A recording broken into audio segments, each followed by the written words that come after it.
Welcome back. In this video, we're going to create our first class and we're going to create an object of that class, okay?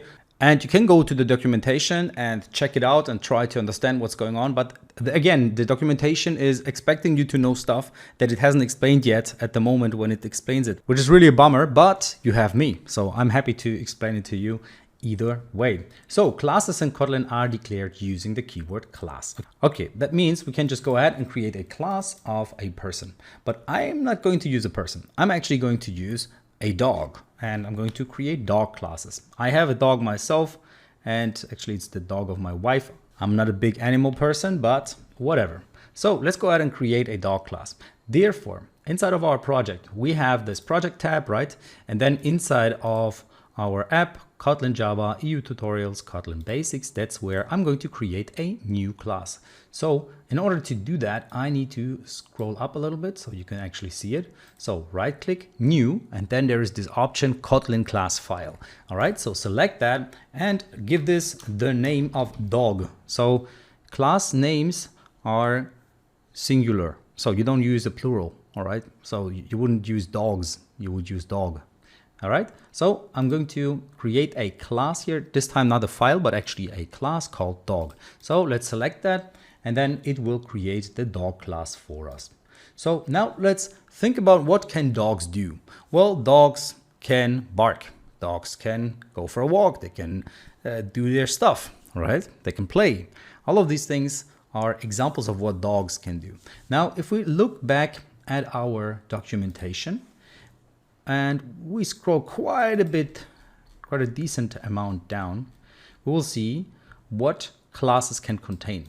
So classes can contain members, so they're called members basically, and they can contain constructors and initializer blocks. We're going to see that in the next few videos. They can contain functions. So for example, if you want a dog to bark, we can create a function that says bark, and then the dog will bark. Then it can contain properties. So properties are basically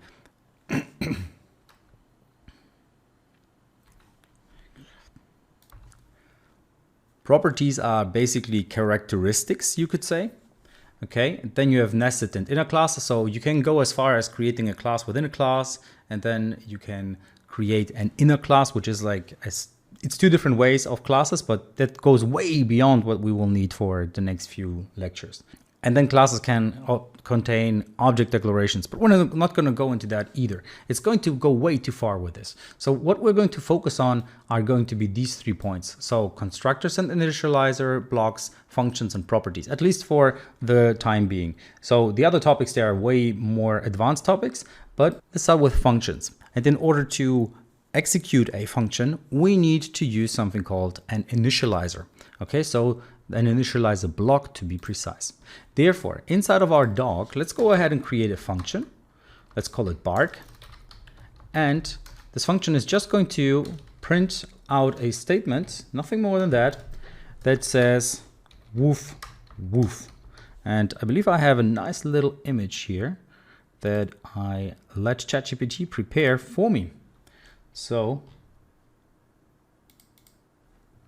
there we have our beautiful little dog. Actually, that's not it. This one. Woof, woof, bark function. Function. I just love it. It's so good. So here's our little dog that has a bark function with double K. And then there's like whatever these characters are supposed to be. And then it's a function. So that's our little dog right here. I'm very happy. Now, the creation of objects, that's going to come later. So now the problem is we cannot execute bark if we don't have an initializer. So let's go ahead and create an initializer. What is an initializer? Basically, it's some code that will be executed the moment you create an object of that class. So what is an object of the class or a instance of a class? Well, basically, it's a thing that you create based on the rules of the template / blueprint. So our class is the template and the blueprint, and the object is the thing that is built out of or created based on that blueprint. So now let's go back to our basics KT file. And in here, inside of the main function, that's where we're going to create an object of our dog. Now, if I go ahead and say create a new variable, my dog, and I'm going to call her Daisy because that's the name of my dog. So Daisy is going to be a dog. Okay, and that's it. That's how easy it is to create an object of a class. So here we are creating an object of the class dog. And this is also like an object, but at the same time, this is a instance. So if you ever hear that word, it's the same thing in that context. So we're creating an instance of the class dog. So now if we do that, it won't do anything. We can actually check that. Let's run it real quick just to see. And you will see nothing happens. So there's no code in here. But we had this beautiful little function bark. But as you see, it's grayed out because we never use it. So now let's go ahead and actually use it inside of our init function. So now bark will be executed once we create a dog. So the moment the dog is born, so to speak, it will automatically do woof woof and will start barking. Okay, so let's go ahead and run this code once again. So the moment we create the dog, you see, it says woof woof. So we created an object of dog that we call Daisy, which is a dwarf poodle. I think that's the right word. And then it says woof woof. So basically, if we look at our beautiful little image, actually here, dog object creator, boop, created the dog. All right, dog was created. The next moment, woof woof, the dog starts barking. Okay, so that is basically what is happening in our case. So the flow is, from an execution perspective, the main function is always the starting point. So at this point, it creates a variable and then it assigns a value to that variable. And the value that we assign to it is of type dog. So we're basically saying, okay, create that dog. Now, once this happens, once this little piece is executed, our class dog forces us, says, hey, run this thing here, run this init block, this initializer. And then it initializes and runs whatever is inside of those brackets.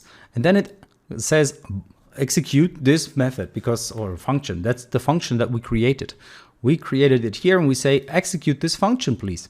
Now it jumps into this point here. And inside of there, it does whatever we have in those curly brackets. And it says print ln, and then it says woof woof.